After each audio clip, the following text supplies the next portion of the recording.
Salut à tous et à toutes, on se retrouve pour une nouvelle vidéo en mode Pro Cyclist sur Pro Cycling Manager 2022. Dans cette vidéo, qu'est-ce qu'on va faire? Dans cette vidéo, on va commencer par l'étape 2 et 3 du Tour de l'Ain. Après, on ira faire le Tour du Limousin, on ira faire la Lillehammer classique, le Tour du Doubs, la classique d'Isberg, mais également Paris-Bourges et le Chrono des Nations pour finir l'épisode. Et après, on ira faire un récapitulatif de la saison. On va donc directement se retrouver au départ de cette deuxième étape du circuit de l'Ain. On se retrouve pour cette deuxième étape du circuit de l'Ain avec comme objectif de se montrer en échappée au moins 60 km, au moins 100 km pardon, c'est ce qu'on va essayer de faire. D'abord faudrait que le faux filament marche. On va essayer de partir dans l'échappée, on se retrouve dans le final de cette étape ou dans l'école si on est dans l'échappée. On se retrouve à 1 km du sommet avec pour l'instant on est dans un groupe de 3 coureurs avec mon coéquipier Berlin.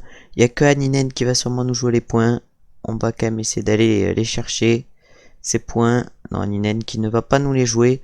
On va maintenant se retrouver pour le troisième catégorie. On se retrouve maintenant pour le troisième catégorie. Malheureusement, on va pas pouvoir jouer les points face à Julien Bernard parce qu'il est clairement mieux que nous. Mais on va se retrouver pour le dernier et on va se retrouver pour le prochain seconde catégorie. On se retrouve à 2 km du sommet avec Julien Bernard. Julien Bernard là qui est à gauche. On va du coup imprimer le rythme pour essayer d'aller chercher Julien Bernard. Derrière, on a Anninen et Julien Simon qui sont sûrement pas là pour rien. Et on va essayer d'aller chercher les points dans cette côte. Ah, je pas tout mis, faut que je mette tout. On va tenter du coup de tout mettre. Et on va passer en tête ou en deuxième position sur ce col. On se retrouve maintenant pour le prochain seconde catégorie. Voilà, on s'est fait rattraper malheureusement par le peloton. On n'aura pas réussi l'objectif, mais on aura presque pris le maillot à poids. On aura fait 84 km en tête de course, en espérant que le peloton rattrape l'échappée. On se retrouve maintenant dans le final de cette course. On se retrouve du coup, c'est Gorka Izagirre qui a remporté cette course devant Shortbacks, Evenepoel 3 et Goducat. On a également Morivot Sevenant 5ème. On va maintenant se retrouver pour la troisième étape de ce circuit de l'Ain. On se retrouve maintenant au départ de cette troisième étape du circuit de l'Ain avec comme objectif de terminer dans le top 50 au classement de l'étape. On va essayer, je pense, dans cette étape de ne pas partir dans l'échappée et on va donc se retrouver dans le final de cette étape. On se retrouve à 16 km de l'arrivée au pied de ce grand colombier, Maury Van Sevenant. Putain, c'est bizarre, j'avais renommé les coureurs de la Quick Step mais ça n'a pas marché. Bon, on verra plus tard. Et là, c'est Bonnefoy qui imprime le rythme. Rudy Mollard qui est devant. On a Kevin Genietz, mais surtout on a les échappés devant, avec notamment Anninen. J'ai l'impression que je l'ai vu. Du coup, il a dû nous prendre le maillot au poids normalement. Anninen, est-ce qu'il allait chercher les points? Et il a fini deuxième. Deuxième, ça donne combien de points? Ça donne 8 points. Il est malheureusement devant nous. Va falloir réussir un top combien pour aller chercher les points? Pour aller chercher des points. Va falloir finir dans les 9 premiers de cette étape. Ce qu'on va essayer de faire, mais ça va être dur. Alors que là, Bonnefoy qui est en train d'imprimer le rythme. Bonnefoy. On est en train de actuellement tout donner. Tout ce qu'on peut actuellement. Alors que devant, ça va être un peu plus dur. Avec là, c'est encore James Knox qui roule à l'avant pour la Quick Step. Bonnefoy pour notre équipe qui est ici. On n'est pas au mieux hein, sur cette course. On avait l'objectif de réussir un top 50. Il est largement faisable, surtout que ça craque derrière. Du coup, il est largement faisable cet objectif. Mais là devant, c'est toujours la Quick Step. On est toujours à 85 avec Bonnefoy. Kevin Genietz qui va craquer là. On est avec notre maillot à poids. Delacroix qui craque. Là, on va plus être beaucoup dans ce peloton. Ah non. Non, avec Serrano qui craque, le roux. Oh, c'est dur pour la plupart des coureurs. Alors que devant, maintenant, c'est la Groupama FDJ qui a décidé de donner le relais au Quick Step. Mais là, ça va tirer normalement. Je pense que ça va être tiré avec Joaquim Rojas. Anninen qui est toujours dans le groupe, le roux. Mais là, nous on va rouler encore. On n'est plus que 55. L'objectif de top 50 va sûrement être réussi. Parce qu'on est plus de 55. Il me reste 3 coéquipiers. Normalement ça va être réussi. Mais là les 77 de montagne et tout, on peut pas les battre. Attends, il a 79 de montagne, c'est qui? C'est lui là. Evenepoel. Ouais, Evenepoel il a des sales stats. Il est imbattable Evenepoel alors que la Bonnefoy. Voilà, maintenant c'est à Berlin. Berlin, on va lui dire d'imposer un tempo 65. On va sûrement lâcher dans cette montée. Oh là là. On va sûrement se faire distancer parce que j'ai dit à Berlin d'imprimer un petit rythme. Parce que sinon on ne pourra pas suivre. Petilli, Miss Food. Là on a également Christopher Froome qui est sur la droite de la route. Christopher Froome. Et là notre tempo malheureusement qui va nous faire lâcher. Et là il y a Anninen devant. Julien Bernard également. Qui est en défaillance. Et là maintenant on va emmener Miss Fund qui va rouler. On est donc dans un groupe de 31 coureurs. Non, peut-être pas. Devant, c'est Julien Bernard et Domenico Pozzolivo. Et tout devant, c'est qui a réussi à lâcher tout le monde? Ah, Thibaut Pinot. Thibaut Pinot qui est très bien. Mais devant, c'est pas Thibaut Pinot tout devant. Alors que là, nous, on est dans un groupe avec notamment Louis Menches et Domenico Pozzolivo. On a du coup plutôt bien géré la montée. Est-ce qu'on va pouvoir bien gérer cette fin de montée également? On va se mettre dans les roues. Et on va attendre. Dans ce final, on va se mettre en x2. Devant, ils sont à 1,5 km de l'arrivée. Nous, on s'accroche aux roues ici. Avec un effort curseur à 60. Mais j'ai oublié de prendre le gel. On est en garde des positions actuellement. Alors que là, ça va sûrement lancer. 72. Et c'est qui s'impose devant? C'est David Gaudu qui s'impose. Les groupes FDJ bien présents. Ah non, on va aller chercher un top 15 sur cette étape, j'ai l'impression. Ouais, 16ème sur cette étape. Sur cette troisième étape du circuit de l'Ain.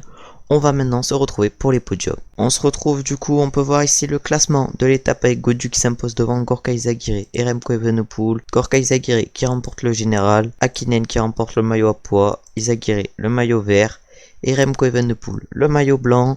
On va voir du coup combien de points on remporte après cette troisième étape. On remporte donc 22 points. On va maintenant se retrouver pour la première étape de la route du Limousin. On se retrouve au départ de cette étape. On a un beau plus 3 avec l'objectif initial de terminer dans le top 10 au classement général final. On se retrouve maintenant dans le final de cette première étape de la route du Limousin. On se retrouve à 18 km de l'arrivée. On est pour l'instant dans le peloton. On a Alexis Viermoz en tête, mais on a surtout l'Arkea Samsic qui roule. Oh, c'est bon. On n'a aucune peur ici, on part. On met une mine. Oh là là. Est-ce qu'ils veulent relayer? Pourquoi ils veulent pas relayer, c'est fou. On part à 4, ils veulent pas relayer. Voilà. Montrez un peu votre... Bon, allez, c'est bon. C'est quoi ces mecs? On peut même pas attaquer, ils nous suivent direct. Bon, c'est pas grave. Maintenant, on va passer dans la descente avant le prochain troisième catégorie. Et là, va falloir tout donner dans ce troisième catégorie. Allez mon grand. Oh là là, il y a une attaque. Bon, on va se mettre en foin. Il y a une attaque avec Alan Boileau qui attaque. Nous, on essaye de le suivre. Viermoz également. Demar également. Si Demar nous suit, c'est pas insane. Mais ça sera pas mal pour le final. On va coopérer à 80 avec Boileau. Alexis Viermoz dans la roue. Mais là, faut collaborer un max avec Boileau. Alexis Viermoz qui est actuellement dans la roue. J'espère qu'il va collaborer également. Alexis Viermoz. Même là. Non mais là il n'y a que moi qui collabore ou quoi là? Ah non, Boileau qui collabore. Sauf que j'ai plus trop de barres là. J'espère qu'on va pouvoir récupérer un peu de barres avant cette dernière montée. C'est là où il faudra attaquer, mais il faut que je récupère toute ma barre. Alors que là nous on va imposer un rythme. On prend le gel à 2,6 km de l'arrivée, on est dans un groupe de 32 coureurs. Oh là là, il y en a, ils sont plus bien là, on va pas être dans un groupe de 32 à l'arrivée. On va être dans un groupe de moins de 32, alors que là, c'est Alan Boileau qui est parti. Et nous, on va tenter le génie. On va tenter de faire du génie sur cette étape. Arnaud Desmar qui craque. Oh là, je pense qu'on peut aller gagner. Cette étape. Est-ce qu'on va aller la chercher? On a Clément Venturini derrière nous. Et on a également Boileau. Est-ce qu'on va aller gagner cette première étape du Tour du Limousin? Eh oui. Victoire sur cette première étape de la route du Limousin. Devant Clément Venturini et Alan Boileau. Derrière, ça finit à 18 secondes pour Anthony Perez et Arnaud Desmar. On va maintenant se retrouver pour voir combien de points va nous donner le directeur sportif. On se retrouve au départ de cette deuxième étape de la route du Limousin avec toujours l'objectif de terminer dans le top 10 au classement général final. On va donc se retrouver dans le final de cette étape. On se retrouve du coup à 14 km de l'arrivée, on va se mettre en faufilement pour se replacer avant cette montée de seconde catégorie. On va tenter évidemment d'en mettre une, sinon ça serait pas drôle. Alors que là c'est Urruti, là c'est dans du 13%, est-ce que c'est l'endroit où ça monte le plus? Oui, du coup on en met une ici. Évidemment qu'on en met une ici, c'est ici où ça monte le plus. Et il n'y a personne qui a pu nous suivre sur cette étape. Et là, est-ce que ça va accélérer derrière? Ouais, il y a Thomas Champion. Thomas Champion qui a accéléré également derrière. Oh là là, Champion de la Croix Van Bilsen. Et là, on va attendre que ça accélère. Ils peuvent pas remonter Urruti. On va tenter de tous les mettre à 85. Pour qu'ils accélèrent un peu le rythme. Parce que là, le rythme n'est pas très intense. Urruti qui est en train de se replacer. De la Croix. On va se mettre dans leur roue. On va faire un train Quanon de la Croix. Et on va se mettre dans leur roue. On va tenter ce train de fou furieux. Effort 90 pour Quanon. Alors que devant c'est la Cofidis qui roule avec Thomas Champion et Fanchelou. On est toujours dans un groupe de 92 coureurs. Urruti, on va essayer de le mettre dans notre roue. Voir s'il arrive à bien remonter. Alors que nous on est en train de tout donner avec Quanon. Aïe, il va avoir une espèce de dernière petite bosse. Et là ça va sûrement casser, je pense. Voilà, quand ça va remonter ça va sûrement casser. Voilà, on fait tout péter, ça va sûrement casser. Ah là, relayé à 99. C'est pour faire l'effort à 99. Est-ce que ça va être pour accélérer dans cette fin de course? Oh là là, 85. Évidemment, encore une chute dans le final. Énorme chute. Et c'est encore mon coureur qui est pris dans la chute avec Arnaud Desmar et Thomas Bouda, évidemment. Oh, deuxième chute dans le final, assez miteux. Du coup, on va lancer le sprint à 2 km de l'arrivée pour perdre le moins de temps possible. Alors que devant c'est Consoni qui s'impose devant Leonardi et Venturini. On va se retrouver pour voir combien de temps on perd sur cette étape. Du coup, avec cette chute, on a perdu 1 minute 58. Bon, il n'y a pas la logique des 3 derniers kilomètres, mais c'est pas grave.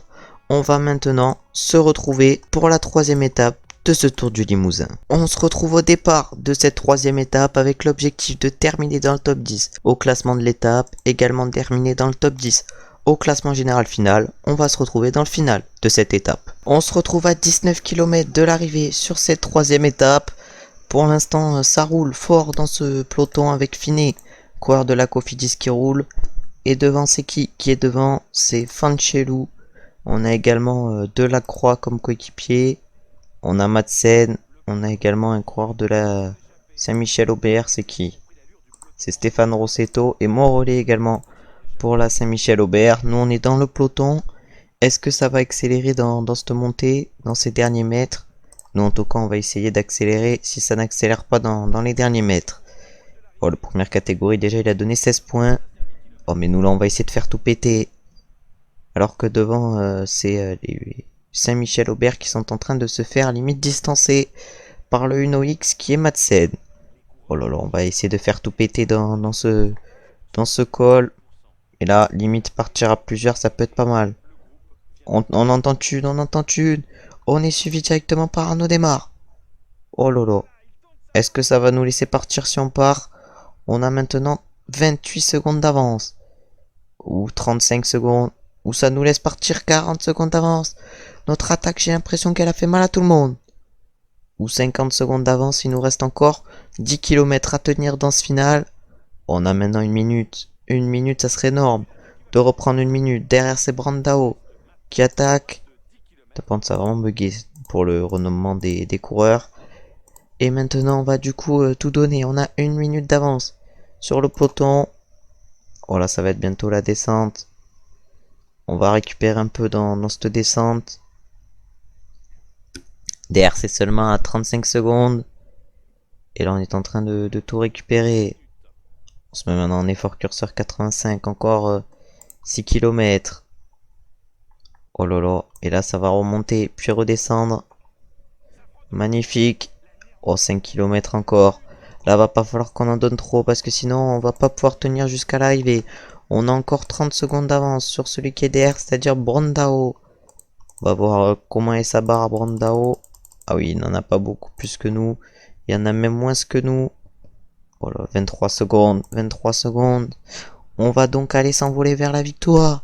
après une attaque de loin sur cette étape, on va la laisser s'imposer. Aujourd'hui, on lance le sprint pour pas se faire attraper par le peloton. Oh non, faudrait pas qu'on se fasse doubler sur la ligne. Oh, ça serait frauduleux. Oh non, non, heureusement on s'impose. On s'impose, mais vraiment de rien du tout sur cette troisième étape du Limousin. Et c'est donc notre deuxième victoire sur cette route du Limousin. On va donc se retrouver pour voir combien de points nous donne le directeur sportif. Du coup, cette victoire nous a donc donné 17 points. Notre attaque aura été performante. On va maintenant se retrouver au départ de cette quatrième et dernière étape de la route du Limousin. On se retrouve au départ de cette quatrième et dernière étape de la route du Limousin avec toujours comme objectif de terminer dans le top 10 au classement général final. Pour l'instant, on est à combien du top 10? On est à 36 secondes, je crois bien, du top 10. On va donc se retrouver dans le final de cette quatrième étape de la route du Limousin. On se retrouve à 9 km de l'arrivée. Oh mais je me suis trompé de touche. Et là du coup devant c'est Oliver Nason qui a attaqué. Avec derrière c'est qui suit? C'est Brandao je pense qui suit. Non c'est Villela qui suit derrière. Et là son nom un peu bugué. Ah ouais mais là ça roule même pas. Bon on va follow. Hein. On va suivre hein, nous. Parce que là si on va aller chercher quelque chose, il va falloir qu'on follow. Oh là. Ah non non ça roule pas. Ça roule toujours pas. Est-ce qu'il y a des top 10 au général qui manquent sur cette étape? On va voir ça. Oh, ça serait beau. Ça serait beau, il y a des top 10 au général qui s'est craqué. J'ai pas l'impression. Non, j'ai pas l'impression. Non. Il va falloir tenter d'en mettre une dans la dernière montée. Là, on prend le gel. Et là, pour la dernière montée, ça va être sûrement dur. Le top 10 au classement général final va-t-il être possible ou va-t-il être non réalisable à cause d'une chute? On va voir ça. Alors que nous là on accélère. À droite ça accélère également pour Alexis Viermoz. Et là on lance également. Après que tout le monde est lancé, on va donc se faire gêner par tout le peloton. Et on va peut-être aller chercher une troisième place aujourd'hui. Et oui, victoire de Clément Venturini. Qui remporte du coup le général de cette route du Limousin. Démarre finit deuxième, nous on est 3. Et derrière c'est Rudy Mola et Simone Consoni. On se retrouve maintenant pour les podiums de cette route du Limousin. On se retrouve pour les podiums de cette route du Limousin. Venturini remporte donc l'étape. Au général, c'est également Venturini qui remporte cette route du Limousin. Au classement du meilleur grimpeur, c'est Madsen. Au classement par points, c'est Venturini. Et au classement des jeunes, c'est Alan Boileau. Nous, on finit deuxième du classement des jeunes. On aura fait une bonne route du Limousin, avec notamment 2 victoires. Malheureusement, notre chute nous aura empêché de remporter le général. On remporte donc 35 points après cette course. On va maintenant se retrouver pour la Lillehammer classique. On se retrouve pour cette Lillehammer classique avec l'objectif de remporter la course. On a un beau +2 pour cette course. On va se retrouver dans le final de cette Lillehammer classique. On se retrouve à moins de 10 km de l'arrivée. On est en train de faire notre propre train avec notamment Delacroix, Miss Sud, Berlin. On est où là?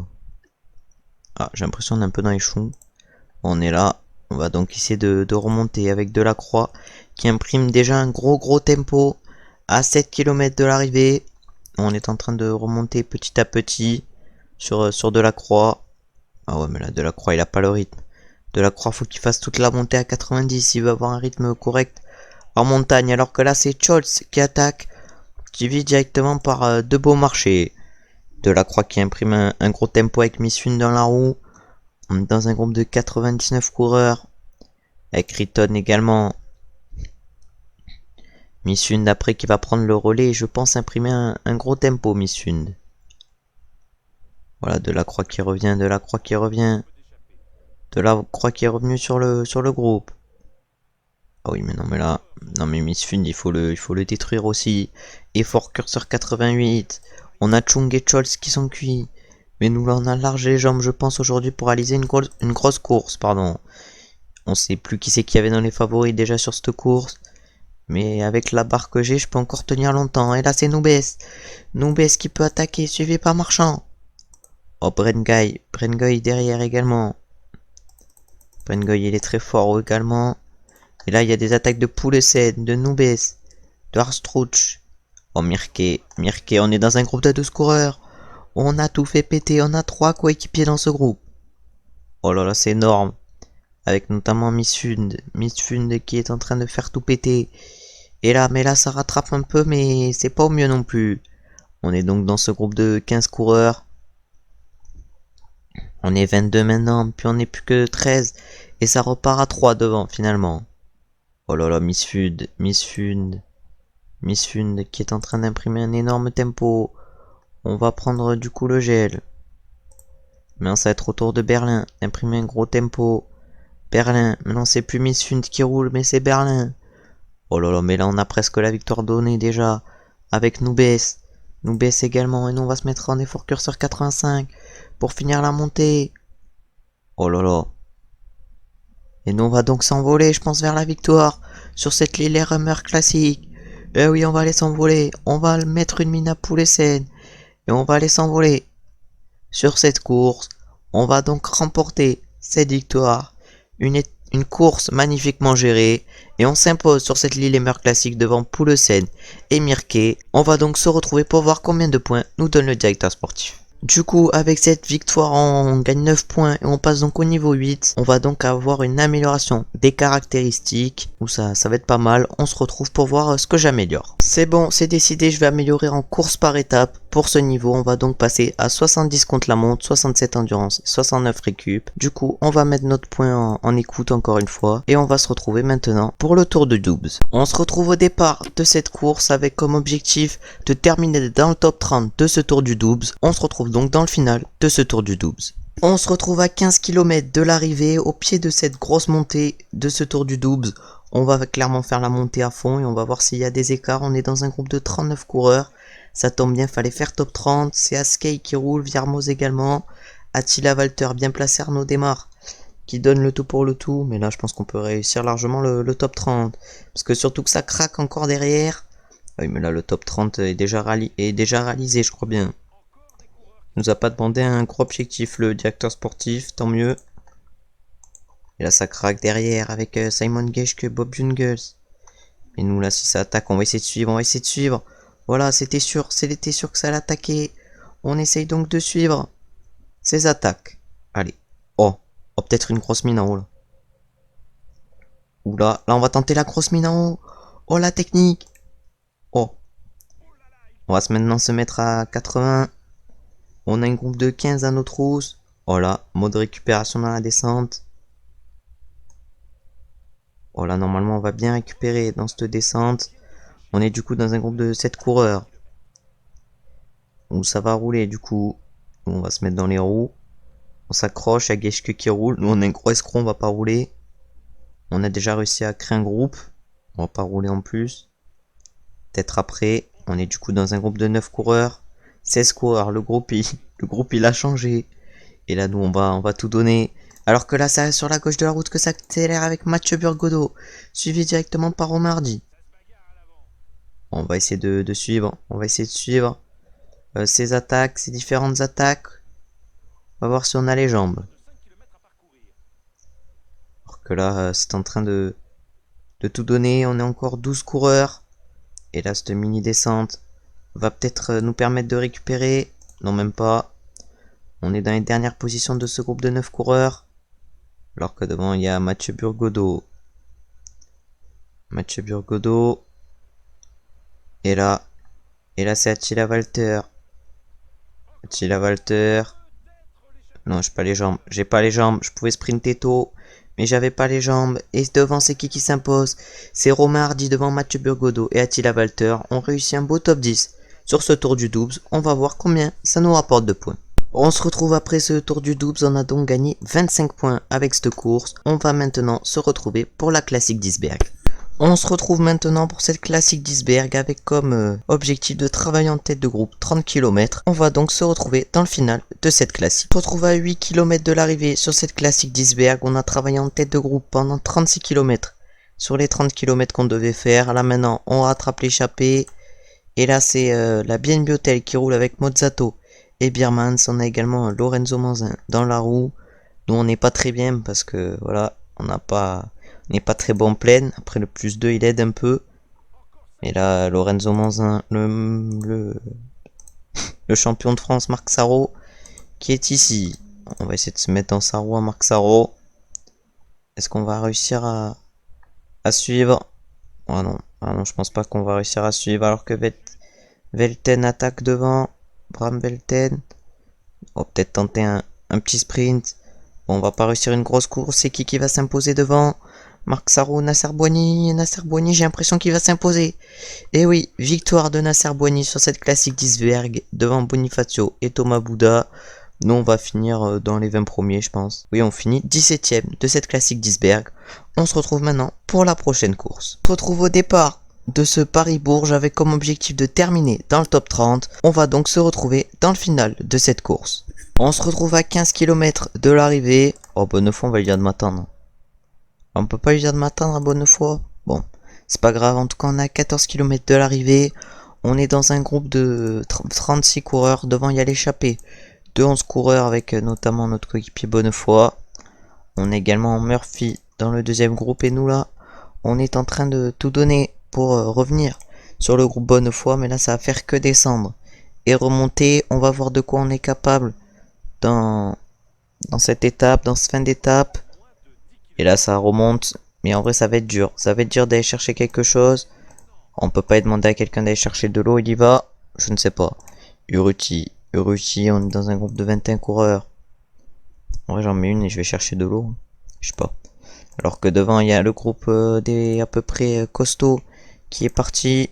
Nous, on est en train de suivre ce groupe. Alors que devant, ils ne sont plus que 7, j'ai l'impression, tout devant. On a le groupe Warren Barguil devant. Et on a donc 1 minute 27 de retard sur le groupe qui est tout devant. Et pourquoi? Mais pourquoi ça continue pas de rouler? Oh là là, mais là on n'a pas la victoire qui va se jouer entre nous. La victoire va se jouer devant, alors que Bonnefoy. On prend l'eau, Bonnefoy, bon c'est pas grave. On va essayer de se faufiler du coup. Non, on va pas essayer parce qu'on est pas trop mal déjà. Alors que là ça descend à fond, ça attaque devant. On va se mettre à effort curseur 90. On va se mettre en faufilement également. Dans cette descente. Encore 3 km. Devant, il y a un groupe de 2 coureurs, mais le groupe de 6 coureurs, je pense que ça va être injouable d'aller les chercher. Alors que là, ça continue d'accélérer. Pour c'est qui accélère depuis tout à l'heure? C'est Mathieu Burgodeau. Nous, on a effort curseur 89 depuis tout à l'heure. Et on va donc lancer le sprint maintenant. Alors que devant, c'est qui va s'imposer? Mais lance. Putain, ça m'a fait un truc bizarre. Alors que devant, j'ai l'impression c'est Omekika qui va s'imposer. Non, c'est Berwick qui s'impose devant Omekika et Johan Payot. Nous, on va aller chercher une place autour de la 15e. Peut-être top 10. Non, donc vers la 15e place, on va finir du coup 14e de ce Paris-Bourges. On va maintenant se retrouver pour la dernière course de la saison, le chrono des nations. On se retrouve au départ de mon coureur. On a comme objectif sur cette course de terminer dans le top 30. On va voir ça, ouais, objectif de terminer dans le top 30. On se retrouve dans le final de ce chrono des herbiers. On se trouve à 5 km de l'arrivée sur ce contre-la-montre. On a devant Lilian Calmejeune devant nous. On ne le rattrapera sûrement pas. Alors que nous, on va tenter une fin à fond. Une fin d'étape à fond. On a encore 1 km sur ce contre-la-montre. 1 km à plat. Et là, on va tout donner sur cette fin de chrono. Et on signe le 5e temps à 1 minute 08. Très bon temps pour nous. Et du coup, on finit 12e de ce contre-la-montre. Et on va maintenant se retrouver pour voir les temps forts de cette saison. On se retrouve, on est donc niveau 8, 270 points. Et voilà, notre future équipe pour la saison 2. On va donc signer à la Saint-Michel, Aubert 93. Et maintenant, on va voir les temps forts de cette saison avec Primoz Roglic qui a remporté le Giro devant Vingegaard, son coéquipier, et Alejandro Valverde qui finit 3ème. Van Der Poel va chercher le maillot Cyclamen. Après, sur le Tour de France, c'est Pogacar qui remporte le Tour de France devant Alexander Vlasov et David Gaudu.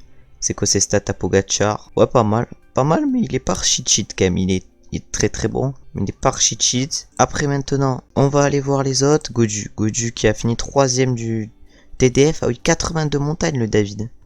Ah, pas mal. On peut voir que sur la Vuelta, c'est également Roglic qui s'est imposé. Il a donc réussi un doublé Giro-Vuelta. Enric Mas a fini 2ème. Tao Geoghegan-Hart 3ème de la Vuelta. Bernal a fini maillot blanc. Et Primoz Roglic a remporté le maillot à pois et le maillot vert. Il a donc tout réussi. Sur les petits tours, on peut voir que Mattia Cataneo a remporté le Giro Adriatico. Le Tour d'Helvétie a été pour David Gaudu. Paris-Nice pour Tadej Pogacar. Après, au championnat du monde, c'est Primoz Roglic qui a remporté la course en ligne devant Esteban Chaves et Egan Bernal. Le contre-la-montre lui a été remporté par Steven Biseguer devant Rémi Cavagna et Geraint Thomas. La course en ligne des championnats d'Europe, elle a été remportée par Adam Yates devant Henrik Mas et Koen Bouwman. Le contre-la-montre lui a été remporté par Eduardo Affini devant Primoz Roglic et Filippo Ganna. Et aux championnats nationaux, on peut voir que c'est Søren Kragh Andersen, celui du Danemark, Matthew Walsh pour le Royaume-Uni, Marc Sarro pour la France, Carlos Rodriguez pour l'Espagne, Giulio Ciccone pour l'Italie, Wout van Aert pour la Belgique, Jan Willem van Schip pour les Pays-Bas et Pascal Ackermann pour l'Allemagne. On peut voir ici les vainqueurs des monuments. On peut donc voir qu'il y a 3 Français qui ont remporté un monument. Arnaud Démare qui a remporté Milan-San Remo, Quentin Pacher qui a créé la surprise en remportant Liège-Bastogne-Liège et David Gaudu qui a remporté le Lombardia. Van der Poel a également remporté le Tour des Flandres, alors que Paris-Roubaix a été remporté par Søren Kragh Andersen. Et là on peut voir les vainqueurs des autres classiques avec le Grand Prix 3 et Wevelgem qui ont été remportés par Binyam Girmay, Démare qui a remporté la classique d'Hambourg et Julien Lafilippe la Flèche Wallonne. Du coup, on va voir qui c'est qui descend en Conti Pro et du coup la Cofidis et l'Israël qui vont descendre en Conti Pro pour la prochaine saison, alors que l'Arkea va monter et l'Alpecin Phoenix également. Au classement des équipes, c'est la Ineos qui remporte devant la Jumbo Visma et la Quick-Step. On va maintenant se retrouver pour le prochain mois et le passage au niveau 9. C'est bon, on a remporté les 65 points du passage du mois et on augmente du coup niveau 9 et on a accès aux catégories du World Tour. On va prendre les points en charisme et aussi sur cette première saison, on peut voir qu'on a fait 13 victoires. On va se retrouver dans la prochaine vidéo pour la deuxième saison. N'hésitez pas à liker, commenter, vous abonner. Si vous avez aimé ma vidéo, vous aurez le lien dans la description pour ma chaîne principale. On se retrouve très bientôt. Ciao, ciao, ciao.